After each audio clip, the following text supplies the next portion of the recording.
The XFL. We have finally reached week 4, and we sort of know pretty much what teams are what. So we're just going to go over them game by game. First game was Houston versus Orlando. Houston had 302 passing yards, a completion rate of 82%, 95 yards rushing, 4 sacks, 6 TFLs, a scoop and score, and another turnover. Houston absolutely smashed Orlando, held the whole lead the whole game.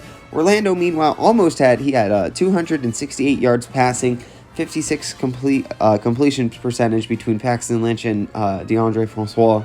They looked bad, but they had over 100 penalty yards, which is the problem. The refs aren't out to get you.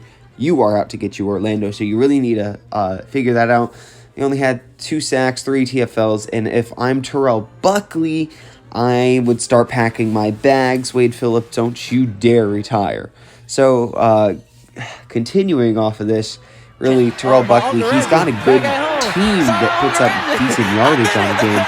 However, I would say my main complaint would be just the lack of discipline on his team. A lot of unforced penalties, which are killers, and the turnovers are another killer. Paxton Lynch, he did not have his fundamentals down, and when you're a pro quarterback, you have to have your fundamentals. So, overall, he had a couple good, flashy points, but he needs to solidify and consistently perform underneath the lights. Meanwhile, Houston scored 44 points. They even had a Philadelphia special, which they called the Mike Lex special, just because they can call it something else. So, all in all, Houston's going to be on the road for the next couple of weeks. This is a really good start to the road trip.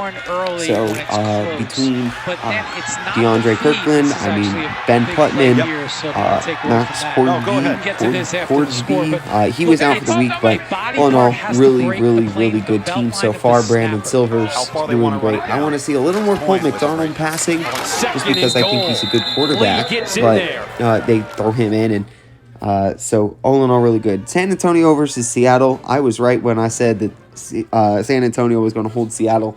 They only had 264 passing yards, which is still a lot, but it's not as good for Seattle. They had a 68% completion rating, their worst offensive performance thus far.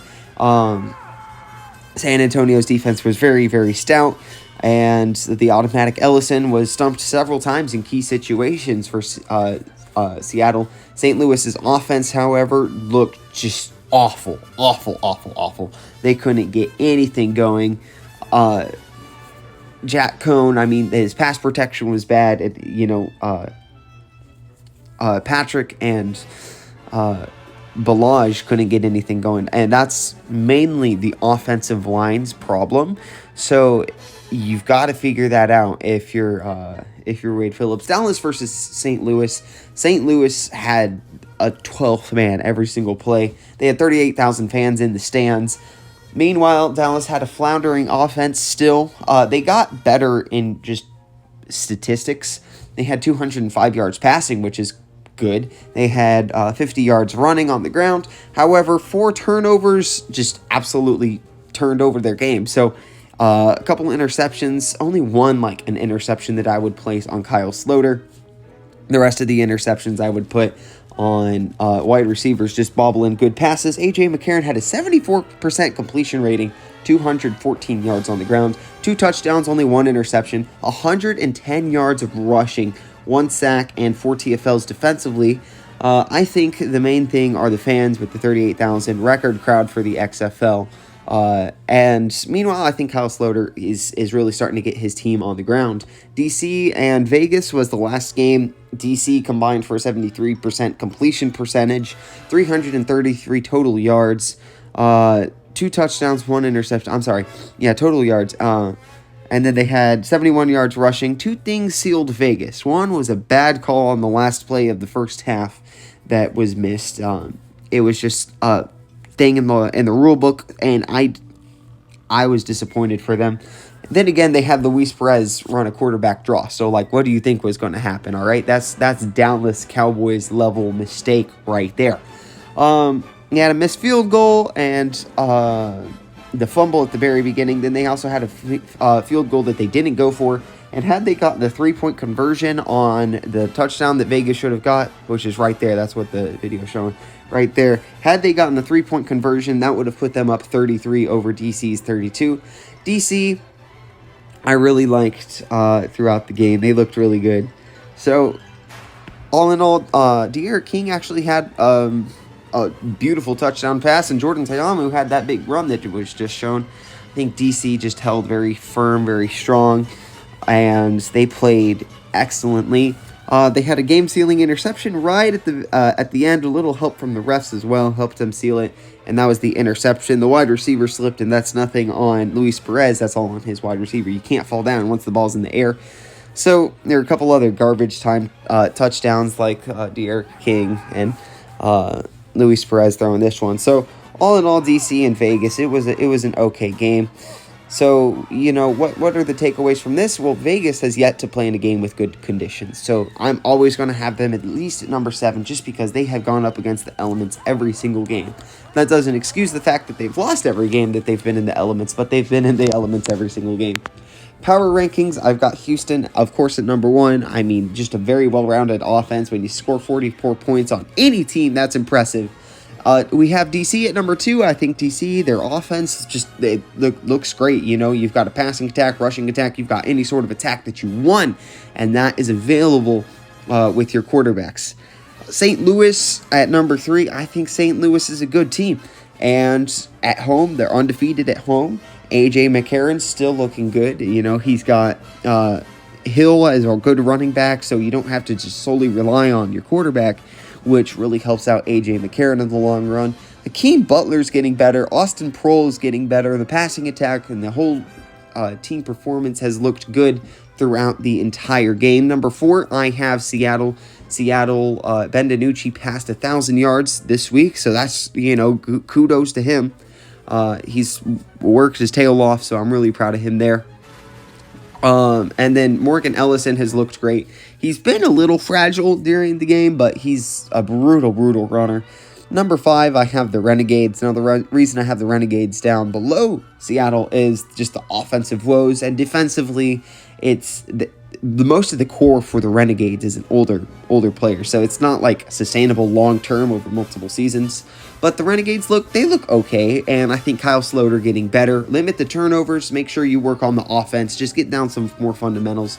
Number 6, I think I wanted to put San Antonio over the Renegades last week, but they're well and firmly below them just because the offense only put up just a little over 100 yards, and the offensive line just looked horrible. Only 6 points of offense. You have to figure out something there if I'm San Antonio.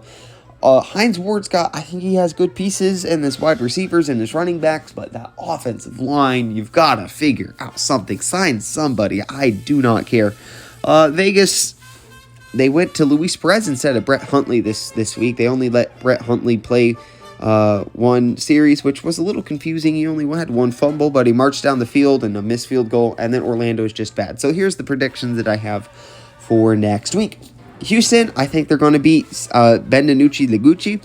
So here's my thinking behind that is Houston's defense is stout, and Seattle struggles against really good defenses. The games that they've been putting up just eye-popping stats, and the most points are when they're up against weaker defenses. Now, when they played DC's got a good defense, and they were held to fewer points. I have Arlington over the San Antonio Brahmas, and the reason for that is Arlington seems to have an offense that is growing. San Antonio has an offense that is dying. Both defenses are okay. I would put San Antonio's defense over top of Arlington, but I don't think it's going to be an exciting game to watch, but it's going to be a game to watch just because it's two Houston teams, and that's the Brahmas' second home game. They've been on the road for a little bit. DC versus St. Louis. This game's in St. Louis. I have DC over top of St. Louis, and my thinking behind that is you're still undefeated, and the high-powered offense is really impressive. St. Louis, I wouldn't be surprised if they win that game, though, just because of the atmosphere that they have every game. And then finally, we have our first Tank Bowl. So I'll put up a little, fun section there. Vegas versus Orlando. I have Vegas winning. I think they're playing at home, but maybe they get good field conditions. I am not completely sold on that idea, however. Meanwhile, Orlando is still just bad. You limit the turnovers and limit the penalties. You have a whole length of the football field in penalties, and I think that game would have been a lot closer. So all in all, I say for TV, it's fun to watch. You've got filled stands. Vegas you got to move Vegas, move them to San Diego, for crying out loud. I think they were just grasping at straws for Vegas, but all in all, they look good, and the Sea Dragons actually saw a 5,000 person increase in fan attendance, and the Battlehawks have the league record for attendance. San Antonio is going to be loud when they get to play at home. Orlando went down in attendance, and DC went down in attendance, but Orlando's team is bad, and it was a bad weather situation in DC. But that's all I have for you today. Thank you for watching, and maybe consider subscribing. We're like super close. We're on that uphill battle to 100 subscribers, so I love you. Goodbye.